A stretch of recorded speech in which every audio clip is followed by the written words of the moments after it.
السلام عليكم ورحمة الله وبركاته. أهلا بيكم معايا في يوم جديد وفيديو جديد. أتمنى فيديو النهاردة يعجبكم، ما تنسونيش في اللايك، ولو بتشوفوني لأول مرة اتفضلوا نوروني وشرفوني واشتركوا عندي في القناة.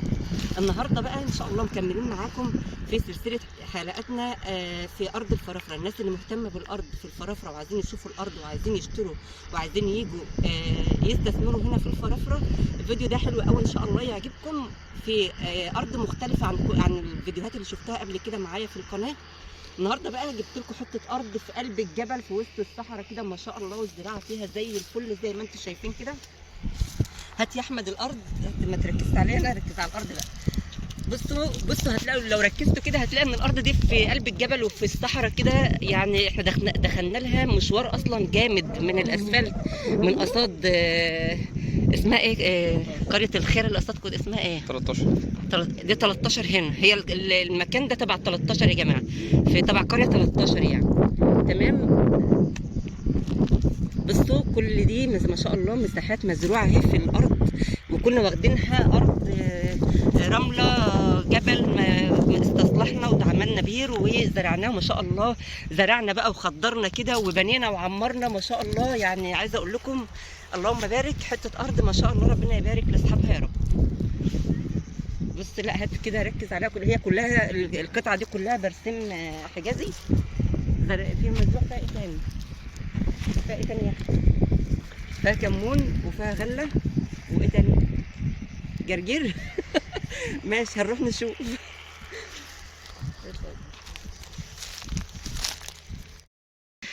بصوا بقى دي برضو قطعه ارض تانية اهي، بس انا يعني خايفه اقول لكم ده ايه، يطلع مش يعني يطلع حاجه غير اللي انا هقولها، فانا ما اعرفش هو ايه اصلا يعني.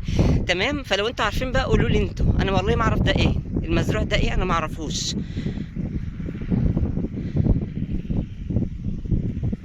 بس انا اجيب لكم بقى المكان كله كده. المكان ده يا جماعه، عارفين الجماعه اللي هم مقيمين في الفرافره وكده، المكان ده اللي هي قصاد الدخله بتاعه الطريق الدخله اللي هي على طريق 13 الكفاح. في يافطه كده مكتوب عليها طريق الخير، دي الدخله اللي قصادها بقى. تمام. هي تبع قريه 13 يعني.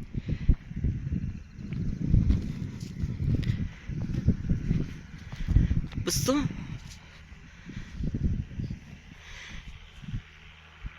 مزروع هنا مساحات كبيرة برضو، يعني قطعة أرض حلوة ما شاء الله، قطعة كبيرة، مساحة كبيرة من الزراعة هنا.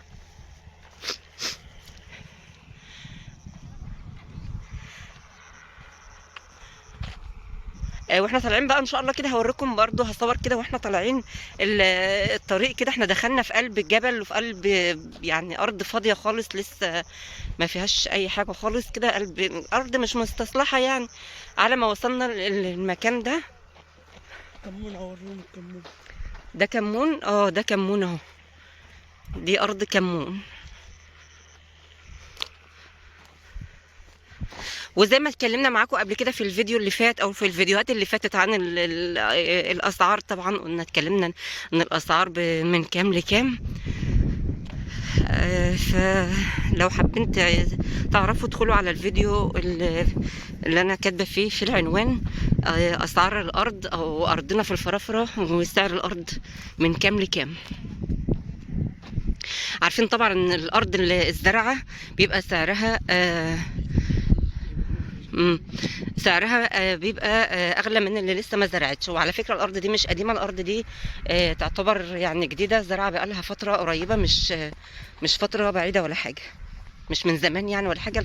الارض دي كلها ارض جديده، وكنا كانوا اللي شارينها يعني شارينها ارض صحراء خالص كده، رمل يعني، رمله مش مستصلحه، هم صلحوها ودقوا فيها البير، وما شاء الله زرعت وانتجت انتاج كويس. في ناس كتير اشترت في المكان ده برضو ما شاء الله، ربنا يبارك لهم. وفي برضو الارض اللي هي مش زراعه ومش مستصلحه، برضو كل حاجه على قد سعرها وعلى قد الامكانيات. بس زي ما قلت لكم قبل كده ان الارض اللي مش مستصلحه دي بيتصرف عليها كتير على ما تزرع وتبدا تنتج. زي الارض المزروعه. فالاوفر ان احنا لما نيجي نشتري ارض فيها الزراعه هتبقى احسن بكتير من الارض اللي لسه هتصرف عليها كتير وهتكلف عليك كتير، وعلى ما تبدا تزرع وتنتج زي الارض القديمه او الارض اللي هي مزروعه يعني.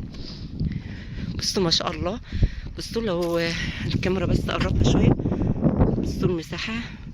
بعد كده بصوا بقى كلها ورا كده كلها ارض لسه ما فيهاش اي زراعه،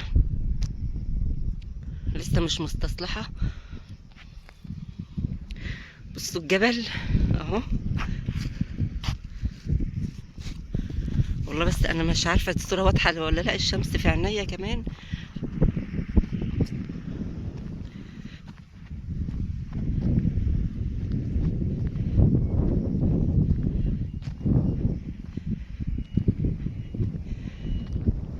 كل دي مساحات خضرة كده في وسط الجبل والصحراء ما شاء الله.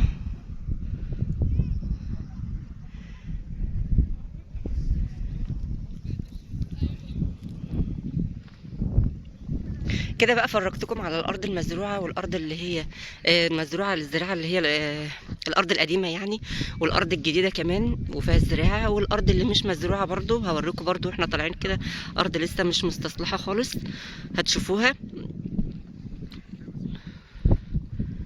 وكمان فيه فيديو للري، طريقه الري جايبه لكم فيه المكنه البير والطاقه الشمسيه برضو والميه كده عشان تبقوا شايفين كل حاجه على الطبيعه.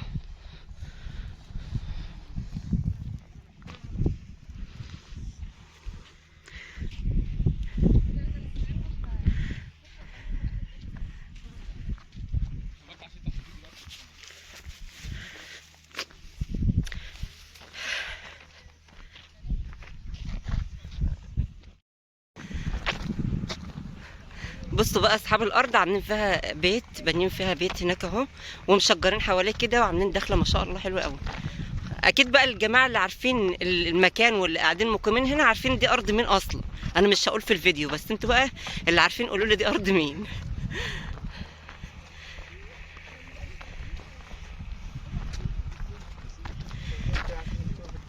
حلوه هي من الاسفلت لحد هنا. تعرف كام كيلو يا احمد؟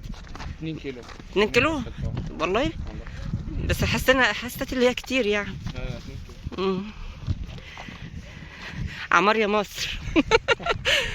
وريهم الزيتون بقى. هنروح نعمل هناك، نصور هناك. بس المكان هنا حلو صح.